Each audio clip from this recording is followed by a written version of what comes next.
ഇവിടെ നീ ആളില്ല. എല്ലാ തൊഴിൽ ഇരുപ്പ് പദ്ധതി തൊഴിൽ ഉറപ്പ് പദ്ധതി ഇരുപ്പ് പദ്ധതി ചുമ്മാ ശമ്പളം കൊടുക്കാനില്ല.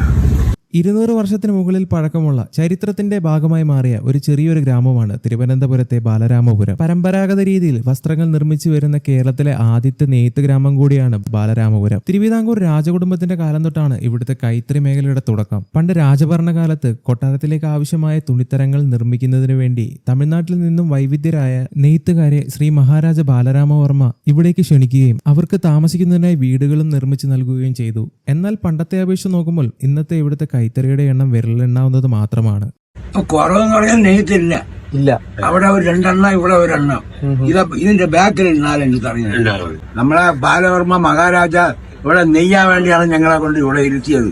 ഈ സ്ഥലമൊക്കെ തന്ന് ഇരുത്തിയത്. ഇവിടെ സമരം ചെയ്ത് എല്ലാം തീർന്നു. ഇവിടത്തെ ബാലധാര കൈത്തറിയൊക്കെ തീർന്നു.